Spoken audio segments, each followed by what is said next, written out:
Breaking news flight ప్రమాద కారణాలపై suspense వీడుతోంది. Black box లో 5 సెకండ్ల ఆడియో ఒకటి బయటకు వచ్చింది. ప్రమాద సమయంలో కాక్పిట్ లో భయాందోళన పరిస్తున్నట్టుగా ఆడియోను బట్టి తెలుస్తోంది.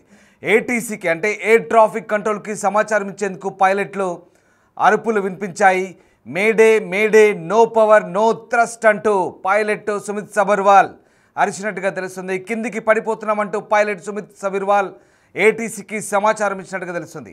3 సార్లు మేడే కాల్ చెప్పారు పైలట్లు. కేవలం 5 సెకండ్లలోనే అంతా అయిపోయిన పరిస్థితి కనబడుతుంది. ఫ్లైట్లో ఒక్కసారిగా పవర్ సప్లై ఆగిపోయిందనే అంచనాకు వచ్చినట్టుగా తెలుస్తుంది. అందువల్లే విమానం ఒక్కసారిగా కుప్పకూలిందనే విశ్లేషణ కనబడుతోంది. సో మొత్తం మీద ఈ ఫ్లైట్ ప్రమాదానికి సంబంధించి ప్రస్తుతం ఒక కాల్ అయితే బయటకు వచ్చిన పరిస్థితి కనబడుతోంది. ఒక ఆడియో కాల్కు సంబంధించినట్టే 5 సెకండ్ల ఆడియో బయటకు వచ్చినట్టుగా తెలుస్తోంది. అత్యంత ఘోరమైన ఈ విపత్తుకు సంబంధించి ఎయిర్ ఇండియా 171 కాక్పిట్ నుంచి ఒక హృదయ విదారకమైనటువంటి ఈ ఆడియో సందేశం అయితే వెలువడిన తెలుస్తుంది. లండన్కు వెళ్తున్న బోయింగ్ 787 డ్రీమ్ లైనర్ అహ్మదాబాద్ విమానాశ్రయం నుంచి టేకాఫ్ అయిన కొన్ని సెకండ్లకి కూలిపోయింది. దీంతో ప్రయాణికులు అలాగే సిబ్బంది, నేలపై ఉన్నటువంటి నివాసితులు సహా 274 మందికి పైగా చనిపోయారు. మేఘాని నగర్లోని వైద్య కళాశాల నివాస గృహంలోకి విమానం కోల్పోవడానికి కొన్ని క్షణాల ముందు senior pilot captain Sumit Sabharwal Ahmedabad air traffic control ఏటీసీకి ఒక చిన్న ప్రమాద హెచ్చరిక పంపినట్టుగా తెలుస్తోంది. ఈ నేపథ్యంలో ప్రస్తుతం దీనికి సంబంధించిన ఒక చర్చ అయితే జరుగుతోంది. కేవలం 5 సెకండ్ల పాటు ఉండే ఈ సందేశం కాక్పిట్లో జరుగుతున్న భయానకతను గుర్తు చేస్తోంది. ఆడియోలో పైలట్ మేడే మేడే మేడే, శక్తి లేదు, థ్రస్ట్ లేదు, తగ్గిపోతుంది అంటూ చెప్పినట్టుగా తెలుస్తుంది. ఆ విమానం మధ్యాహ్నం 1:39 ప్రాంతంలో 242 మందితో లండన్ గాత్విక్ ఎయిర్పోర్ట్కు బయలుదేరింది. అందులో 230 మంది ప్రయాణికులు ఉన్నారు, 10 మంది క్యాబిన్ క్రూ ఉన్నారు, అలాగే 2 పైలట్లు ఉన్నారు. భారత సంతతి చెందిన బ్రిటిష్ జాతీయుడైన ఒక ప్రయాణికుడు మాత్రమే ప్రాణాలతో బయటపడ్డట్టుగా నిర్ధారించారు. మరణించిన వారిలో గుజరాత్ మాజీ ముఖ్యమంత్రి కూడా ఉన్నారు. ఇక వేగంగా ఎత్తు కోల్పోయిన తర్వాత విమానం హాస్టల్ భవనంపైకి దూసుకెళ్లింది. దీంతో అనేక మంది వైద్య విద్యార్థులు, స్థానికులు కూడా మరణించారు. సంఘటనా స్థలం నుంచి నల్లటి పొగలు ఎగిసిపడుతున్నాయి. భారీ స్థాయిలో మంటలు కూడా చెలరేగాయి. ఇక గురువారం రాత్రి దర్యాప్తు అధికారులు బ్లాక్ బాక్స్లో ఒకదాన్ని స్వాధీనం చేసుకున్నారు. రెండో బ్లాక్ బాక్స్ అలాగే డిజిటల్ వీడియో రికార్డర్ కోసం ఇంకా ప్రయత్నాలు సాగుతున్నాయి. ఇవి ప్రమాదానికి కారణమైన దానిపై కీలక డేటాను అందించే అవకాశం కనిపిస్తుంది. జాతీయ దర్యాప్తు సంస్థ ఎన్ఐఏ సహా కేంద్ర సంస్థలు సంఘటనా స్థలాన్ని సందర్శించాయి. ప్రమాదానికి గల కారణాన్ని విశ్లేషిస్తున్న పరిస్థితి కనబడుతుంది. ఈ నేపథ్యంలోనే ప్రస్తుతం ఇంకా మిగతా బ్లాక్ బాక్స్ విశ్లేషిస్తే కనుక పూర్తి స్థాయి ఆధారాలు దొరికే అవకాశం కనిపిస్తుంది. ప్రస్తుతం అందుతున్నటువంటి విశ్వసనీయ సమాచారం ప్రకారం ఒక చిన్న 5 సెకండ్ల కాల్ ఒకటి పైలట్ సుమిత్ సబర్వాల్ చేసినట్టుగా తెలుస్తుంది. ఈ కాల్ ద్వారా ఒక్కసారిగా ప్రమాద తీవ్రతను ఆయన చెప్పే ప్రయత్నం చేసినట్టుగా తెలుస్తుంది. ఈ నేపథ్యంలోనే ఇక్కడ 5 సెకండ్ల కాల్లో మేడే మేడే మేడే అంటూ 3 సార్లు అరిచినట్టుగా తెలుస్తుంది. కాపాడమంటూ అప్రమత్తతను సూచిస్తున్నట్టుగా తెలుస్తుంది. అలాగే ప్రమాదంలో చిక్కుకున్నట్టుగా చాలా క్లియర్గా అర్థమవుతుంది. ఒకసారి విమానంలో థ్రస్ట్ కోల్పోయినట్టుగా చెప్తున్నారు. అసలు థ్రస్ట్ అంటే ఏంటో నేను మీకు చెప్పే ప్రయత్నం చేస్తాను. విమానం ముందుకు నడిచే శక్తి, ఇది విమానాన్ని గాల్లోకి నడిపిస్తుంది. విమానం యొక్క ఇంజన్ల ద్వారా ఉత్పత్తి అవుతుంది. అలాగే డ్రాగ్ ఫోర్స్ అంటే గాలి నిరోధకతను అధిగమించడానికి, విమానం కదలడానికి, ఎక్కడానికి లేదా వేగవంతం చేయడానికి వీలు కల్పించేది థ్రస్ట్. ముఖ్యంగా ఈ థ్రస్ట్ అనేది విమానం ఎగరడానికి అనుమతించే శక్తిగా మనం భావిస్తాం. జెట్ ఇంజన్లు లేదా ప్రొఫెల్లర్లు వంటి వివిధ ప్రొపల్షన్ వ్యవస్థల ద్వారా థ్రస్ట్ ఉత్పత్తి అవుతుంది. జెట్ ఇంజన్ వెనుక భాగం నుంచి వాయువు అంటే ఎగ్జాస్ట్ ద్రవ్యరాశిని వేగవంతం చేయడం ద్వారా థ్రస్ట్ ఉత్పత్తి అవుతుంది. ఇది ఇంజన్ను అంటే విమానాన్ని ముందుకు నెట్టేస్తుంది. ప్రొపెల్షర్లు గాలిని వెనక్కి తిప్పడం ద్వారా థ్రస్ట్ను సృష్టిస్తాయి. తద్వారా విమానం ముందుకు నడిపిస్తుంది. ఆ రకంగా విమానం స్థిరమైన వేగంతో ప్రయాణించాలంటే థ్రస్ట్ డ్రాగ్కు సమానంగా ఉండాలి. ఎక్కడానికి లేదా దిగడానికి ఇది సర్దుబాటు చేసే ప్రక్రియ. సో అలాంటి థ్రస్ట్ కోల్పోయినట్టుగా ఈ కాల్లో మనకు తెలుస్తోంది. దీంతో మేడే అంటూ 3 సార్లు కెప్టెన్ సుమిత్ సబర్వాల్ ఏటీసీకి సమాచారం ఇచ్చినట్టుగా తెలుస్తుంది. దీంతోనే విమానం ఇంజన్ ఫెయిల్ అవడంతోనే అక్కడ సరిగ్గా 30 సెకండ్ల లోపే విమానం కుప్ప కూలిపోయినట్టుగా తెలుస్తోంది. రైట్, మా అసోసియేట్ ఎడిటర్ రోహిత్ జైన్ అవుతున్నారు. ప్రస్తుతం అహ్మదాబాద్లోనే సంఘటనా స్థలం దగ్గర ఉన్నారు. ఎస్ రోహిత్, ముఖ్యంగా విమానం కూలిపోవడానికి ఇక్కడ థ్రస్ట్ ఫెయిల్ అయింది, అలాగే ఒక 5 సెకండ్ల ఆడియో కాల్ కూడా బయటకు వచ్చింది. Captain Sumit Sabharwal May Day call చేయడము, అలాగే కొన్ని వైఫల్యాలను గుర్తు చేస్తూ ఆయన చెప్పడం, ఈ పూర్తి వ్యవహారానికి సంబంధించి ప్రస్తుతం ఎలాంటి అంశాలు బయటకు వస్తున్నాయి, దీనికి సంబంధించిన పూర్తి అప్డేట్స్ ఏంటి? రామ్దాస్, ఇప్పుడు విమాన ప్రమాదానికి కారణం ఏంటి, విమాన ప్రమాదం ఎందుకు జరిగింది, ఇదే అందరి మెదళ్లను తొలుస్తున్న ప్రశ్న.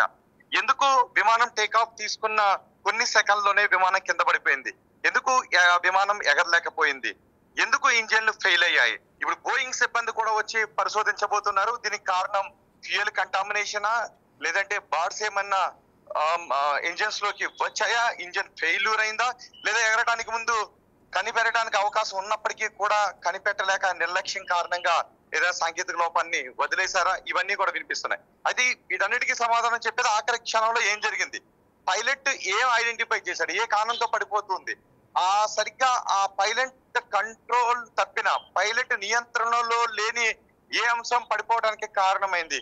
సరిగ్గా ఇది కాక్పిట్ వాయిస్ రికార్డర్ లో రికార్డ్ అవుతుంది, బ్లాక్ బాక్స్ అని అంటాం. ఏటీసీతో మాట్లాడినంత సేపు అవన్నీ కూడా రికార్డ్ అవుతాయి. ఇక చివరి క్షణంలో కొన్ని సెకండ్ల పాటు విమానం ప్రమాదానికి గురికావడానికి, కొన్ని సెకండ్ల పాటు ఏటీసీతో సంబంధాలు తెగిపోయిన తర్వాత కూడా పైలట్ కమ్యూనికేట్ చేస్తూనే ఉంటాడు పడిపోయేంత వరకు కూడా. సో అదంతా కూడా కాక్పిట్ వాయిస్ రికార్డర్ లోనే ఉంటుంది. సో దాన్ని డీకోడ్ చేస్తే ప్రమాదానికి కారణాలు ఏంటో 90% తెలిసే అవకాశం ఉంటుంది. ఇప్పుడు సరిగ్గా ఒక 5 సెకండ్ల కాల్ బయటకు వస్తుంది. ఇది సోషల్ మీడియాలో కూడా సర్క్యులేట్ అవుతుంది, నేషనల్ మీడియా కూడా దీని గురించి ఇప్పుడు మాట్లాడుతున్నాయి. అందులో పైలట్ చెప్పింది మేడే మేడే మేడే, అంటే ఇక అత్యవసర పరిస్థితి ఇది, అత్యవసర సహాయం అందాల్సిన అవసరం ఉంది, విమానాన్ని ఇక్కడ నడపలేకపోతున్నాం, ఇక పూర్తిగా విమాన ప్రమాద పంచుల్లోకి వెళ్లిపోయిందనే సంకేతాలు ఇస్తారు మేడే కాల్. దాన్ని 3 సార్లు మేడే మేడే మేడే అని పైలట్ అనౌన్స్ చేశాడు. అంటే ఇక ఏదైనా అద్భుతం జరిగితే తప్ప విమానం ప్రమాదం నుంచి కాపాడటానికి అవకాశం ఉండదు, అలాంటి పరిస్థితుల్లో చెప్తారు. ఇప్పుడు ఏటీసీకి పైలట్ ఇచ్చిన సమాచారం, no power no thrust going down, mayday mayday mayday, ఇది పైలట్ చెప్పింది. మరి ఇక్కడ ఎగ్జాక్ట్ గా ముందు నుంచి మాట్లాడుకుంటున్నది కూడా ఇదే. ఎందుకు ఇంజన్స్ ఫెయిల్ అయ్యాయి, ఎందుకు థ్రస్ట్ ఆగిపోయింది, నిజానికి విమానం పైకి ఎగిరి వెళ్ళడానికి ఇదంతా కూడా థ్రస్ట్ క్రియేట్ కావాలి. ఇంజన్స్ థ్రస్ట్ క్రియేట్ చేసినప్పుడే ఆ విమానం గాల్లోకి ఎగురుతుంది, అప్పుడు మాత్రమే బ్యాలెన్స్ అవుతుంది. ఎప్పుడైతే థ్రస్ట్ క్రియేట్ కాలేదు, థ్రస్ట్ క్రియేట్ కాకపోవడానికి ఇంజన్ ఫెయిల్ అవటం, ఇంజన్ స్లో అయిపోవడం, దానికి ఒకవేళ పవర్ సప్లై లేకపోయినా, ఫ్యూయల్ సప్లై సరిగ్గా లేకపోయినా ఇంజన్ స్లో అయిపోతుంది. ఎప్పుడైతే ఇంజన్ స్లో అయిందో థ్రస్ట్ తగ్గిపోతుంది, కావలసినంత థ్రస్ట్ లేకపోతే విమానం పైకి ఎగరదు, కేవలం కింద పడిపోతుంది. ఇప్పుడు అదే జరిగింది, అందరూ అనుమానించింది. ఆ రోజు కూడా మనం చూసాం, విమానాన్ని పైలట్ పైకి తీసుకెళ్ళడానికి ట్రై చేస్తున్నాడు, కానీ విమానం ఎంత ఏటవాలుగా ఫ్రంట్ పార్ట్ ఇలా ముందుకు లేచే కనిపిస్తూ ఉంది. సో అలాంటి సందర్భంలో పైలట్ ట్రై చేస్తున్నాడు, కానీ అదే యాంగిల్లో విమానం కింద పడిపోయింది. అంటే థ్రస్ట్ క్రియేట్ కాలేదు అనే విషయం అందరికీ కూడా అర్థమైపోయింది. మరి ఆ థ్రస్ట్ క్రియేట్ కాకపోవటానికి విమానం ఇంజన్ లో సంభవించినటువంటి ఆ సాంకేతిక లోపం ఏంటి? ఇప్పుడు దానిపైనే డీజీసీఏ దర్యాప్తు చేస్తూ ఉంది.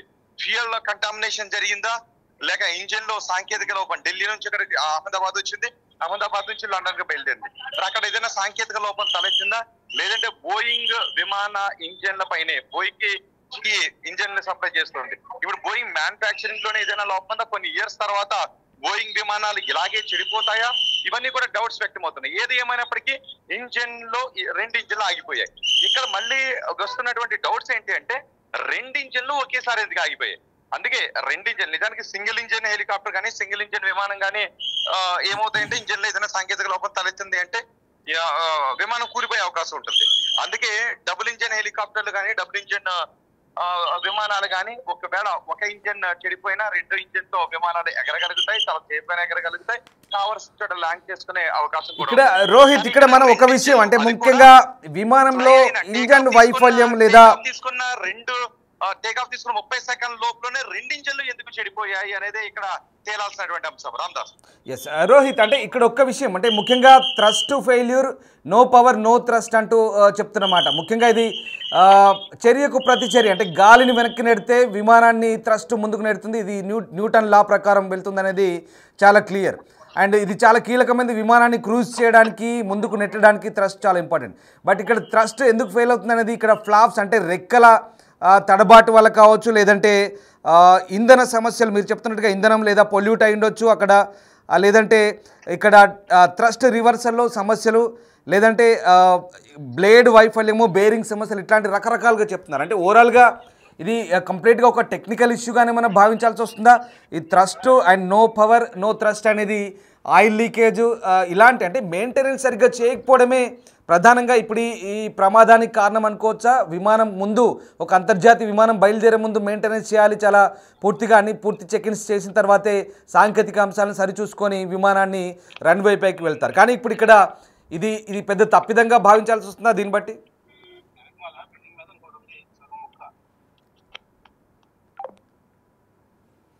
రైట్, ఇది మొత్తం మీద విమాన ప్రమాదానికి సంబంధించిన అనేక కీలక అంశాలు అయితే ప్రస్తుతం వెలుగు చూస్తున్నాయి. ప్రధానంగా థ్రస్ట్ లేకపోవడమే ఇక్కడ thrust, no power no thrust అంటూ అక్కడ పైలట్ 5 సెకండ్ల కాల్ని ఇక్కడ కాక్పిట్ నుంచి ఏటీసీకి పంపించినట్టుగా తెలుస్తుంది. ఈ నేపథ్యంలోనే ఇక కాల్ అందుకున్న తర్వాత ఏటీసీ నుంచి రిప్లై తీసుకునే లోపే అంతా 5 సెకండ్ల లోపే కోల్పోయినట్టుగా తెలుస్తుంది. ముఖ్యంగా విమానంలో ఇంజన్ వైఫల్యం, ఇంధన కాలుష్యం, అలాగే తప్పు ఫ్లాప్ సెట్టింగులు అంటే రెక్కలకు సంబంధించిన తడబాటు కావచ్చు, లేక థ్రస్ట్ రివర్సల్స్లో సమస్యలు వంటి అనేక కారణాల వల్ల ఆగిపోవచ్చు విమానం అని చెప్తున్నారు. సో థ్రస్ట్ అనేది లేకపోతే థ్రస్ట్ అనేది కంప్లీట్గా మళ్ళీ చెప్తున్నాను టెక్నికల్ సాంకేతిక అంశాల పరంగా చూస్తే కనుక థ్రస్ట్ అనేది న్యూటన్ లా ప్రకారం పనిచేస్తుంది. అది ముఖ్యంగా విమానాన్ని ముందుకు నెడుతుంది. గాలి వేగానికి వ్యతిరేక దిశలో చర్యకు ప్రతిచర్యగా పనిచేస్తుంది. సో గాలిని ఈ వెనక్కి నెట్టడం ద్వారా విమానం ముందుకు నెట్టబడుతుంది. దీన్నే థ్రస్ట్ అంటారు. ఈ థ్రస్ట్ రివర్సల్స్లో ఏదో తేడా ఉంది, లేదా ఇంజన్లో వైఫల్యం అయి ఉంటుంది, లేదా అందులో నింపినటువంటి ఇంధనం ఏదైతే ఉందో వైట్ పెట్రోల్, దాంట్లో ఏదైనా పొల్యూషన్ ఉండి ఉంటుంది, లేదంటే ఆ బేరింగుల్లో ఏదైనా సమస్యలు ఉండి ఉండొచ్చు, రెక్కల వీల్స్కు సంబంధించిన బేరింగ్లో ఏదైనా సమస్యలు ఉండొచ్చు, లేదంటే బ్లేడ్ వైఫల్యం, ఇలాంటి ఇష్యూస్ చెప్తున్నారు. సో అనేక సాంకేతిక కారణాలు, ఇంజన్ వైఫల్యానికి ఇదే కారణం. థ్రస్ట్ కనుక లేదంటే విమానం ముందుకు నెట్టబడదు, అంటే ఒక రకంగా స్ట్రక్ అయిపోయినట్టే, జామ్ అయిపోయినట్టే, ముందుకు టేకాఫ్ తీసుకున్నట్టుగానే తీసుకొని అక్కడే సరిగ్గా 625 మీటర్ల ఎత్తుకు ఎగరగానే థ్రస్ట్ లేదు, ఆగిపోయింది. అంటే నో పవర్ నో థ్రస్ట్, ఇంజన్లు ఫెయిల్, విమానం ముందుకు వెళ్ళలేదు, అక్కడే కుప్పకూలిపోయింది. బహుశా ఇదే సమయంలో ఎదురుగా పక్షులు ఏమైనా ఢీ కొట్టాయా, ఇలాంటి అనేక సమస్యలు ఉన్నాయి. బ్లాక్ బాక్స్లో ఇప్పుడు 5 సెకండ్ల ఈ ఆడియో వచ్చినట్టుగా చెప్తున్నారు. దీనికి సంబంధించి ఇంకా పూర్తి నిర్ధారణ కావాల్సి ఉంది. ప్రస్తుతానికి జాతీయ మీడియాలో కూడా ఇదే అంశాలు కూడా ప్రచురితం అవుతున్నాయి. బహుశా ఇదే కనుక జరిగితే, థ్రస్ట్ కనుక ఫెయిల్ అయితే ఇక ఇంజన్లు ఫెయిల్ అయినట్టే, అది సాంకేతిక కారణంగానే భావించాల్సి వస్తుంది. అనేక కారణాల వల్ల ఇంజన్ వైఫల్యం సంభవించవచ్చు, ఇంధన కాలుష్యం, అలాగే ఇంజన్ షట్ డౌన్, ఇలాంటి రీజన్స్ చెప్తున్నారు. ఇక అలాగే ఈ ఫ్లాప్, థ్రస్ట్ రివర్స్ సెట్టింగ్స్ అనేవి కూడా ఇవన్నీ యాంత్రిక సమస్యలుగా చెప్తున్నారు. సో టర్బైన్ బ్లేడ్ లేదా బేరింగులు కూడా ఇంజన్ భాగాలు విఫలం కావచ్చు, దీనివల్ల థ్రస్ట్ కోల్పోయే పరిస్థితి కనబడుతుంది. అలాగే ఇంజన్లు వేడెక్కవచ్చు, దీనివల్ల అది ఆగిపోయే ప్రమాదం కూడా ఉంది. సో ఈ రకంగా అనేక సమస్యలు చెప్తున్నారు. సో పక్షుల దాడి కూడా అయ్యుండొచ్చు. ఎయిర్ ఇండియా ప్రమాదంలో ఇది ప్రాథమిక దృష్టి కాకపోయినా పక్షులు ఢీకొట్టడం వల్ల ఇంజన్లు దెబ్బతింటాయని చెప్తున్నారు. సో తప్పు టేకాఫ్ బరువు, విమానం టేకాఫ్ బరువును తప్పుగా లెక్కించినట్లయితే అది సమర్థవంతంగా ఎక్కడానికి తగినంత థ్రస్ట్ కూడా కలిగి ఉండకపోవచ్చు. సో ఈ రకంగా ఈ థ్రస్ట్ అనేది చాలా టెక్నికల్ ఇష్యూ. ఇంజన్ ఫెయిల్యూర్కి ప్రధాన కారణంగా చెప్తున్నారు. ఇంజన్ ఫెయిల్ అయితే ఇంకేముంటుంది, ఇంజన్ ఫెయిల్ అయ్యి కాసేపు అలా ఎగరగానే సరిగ్గా 625 మీటర్ల ఎత్తుకి ఒకసారి వీడియో చూడండి. విమానం టేకాఫ్ తీసుకుంది, టేకాఫ్ పూర్తి కాలేదు. సరిగ్గా ఆ 625 అడుగుల ఎత్తులోనే ఈ థ్రస్ట్, సోకాల్డ్ థ్రస్ట్ కానీ ఫ్లాప్స్ అంటే ఆ రెక్కల కదలిక ఒకసారి చూడండి, కొన్ని రెక్కలు కూడా సరిగ్గా లేదు, కదలిక లేదు. అలాగే థ్రస్ట్ రివర్సల్స్ అంటే ముందుకు నెట్టాల్సిన ఆ పవర్ అనేది ఆగిపోతే ఇంకెక్కడ పోతుంది, విమానం ముందుకెళ్ళదు. ఇంజన్ ఫెయిల్యూర్, లేదా ఇంజన్ వేడెక్కడం, లేదా వాటికి సంబంధించినటువంటి బేరింగులు లేదా ఇలాంటి బ్లేడ్స్ ఏవైతే ఉన్నాయో టర్బైన్లలో, ఆ టర్బైన్ ఉంటుంది చూడండి, రౌండ్గా ఉంటుంది టర్బైన్ చక్రాలు, అవి తిరిగే ముందు వాటిలో బేరింగ్ ఫెయిల్యూర్ అయినా లేదా బ్లేడ్ ఫెయిల్ అయినా ఇలాంటి సమస్యలు వస్తే, లేదా అందులో పోసిన పెట్రోల్ కూడా క్వాలిటీ లేకపోయినా, పెట్రోల్ కూడా కలుషితమైందైనా, నకిలీ కల్తీ పెట్రోల్ అయినా కూడా, వైట్ పెట్రోల్ ఏదైతే ఉంటుందో అది ప్రత్యేకంగా విమానాలకు వాడే ఇంధనం వైట్ పెట్రోల్గా చెప్తారు, అది కూడా కలుషితమైనా కూడా ఇలాంటి సమస్యలు ఉంటాయని చెప్తున్నారు. లేదా పక్షి ఢీ కొట్టిన, ఇన్ని కారణాలు ఉన్నాయి. ఇదేదైనా కావచ్చు. ఇందులో ఏదైనా కావచ్చు. బహుశా ఏటీసీ సెంటర్కి కాక్పిట్ నుంచి కెప్టెన్ సుమిత్ సబర్వాల్ ఇచ్చిన 5 సెకండ్ల ఆడియో ఇప్పుడు వైరల్గా మారుతుంది, సోషల్ మీడియాలో వైరల్ అవుతుంది.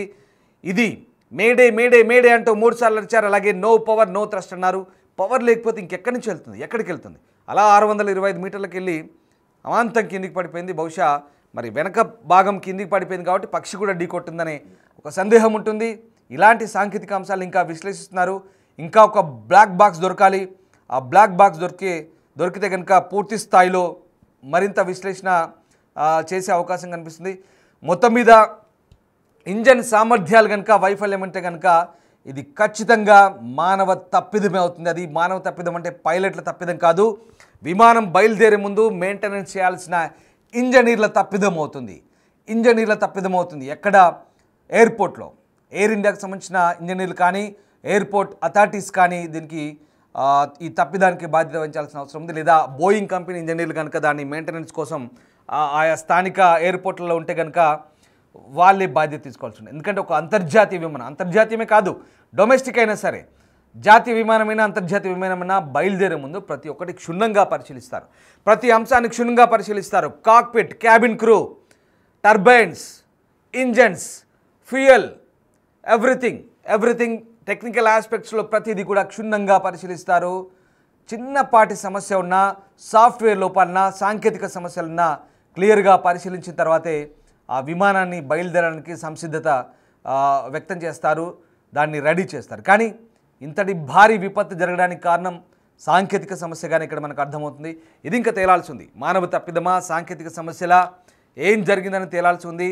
కుట్రకోణం అనేది ఇక పూర్తి స్థాయిలో మనం ఇక్కడ ఎక్కడా నిర్ధారణ కాలేదు. అది పక్కన పెడితే కాసేపు పక్కన పెడితే అంటే రకరకాల డౌట్లు వస్తున్నాయి. దాంట్లో ఇది కూడా ఒక సమస్యగా చెప్తున్నారు. సో మొత్తం మీద దీనికి సంబంధించిన ఇంకా పూర్తి నిర్ధారణ కావాల్సి ఉంది. ప్రస్తుతానికి ఈ 5 సెకండ్ల కాల్కి సంబంధించి అయితే చర్చ జరుగుతుంది. బహుశా కెప్టెన్ సుమిత్ సబర్వాల్ ఈ అలర్ట్ కాల్ చేసిన తర్వాత ఏటీసీ నుంచి రిప్లై వచ్చేలోపే సెకండ్లలోపే విమానం కుప్పకూలిపోయింది. విమానంలో ఉన్న వాళ్ళతో పాటు కింద ఉన్న వాళ్ళు కూడా మొత్తం 275 మందికి పైగా మరణించారు. పూర్తిగా విమానం కాలిబూడిదైపోయింది.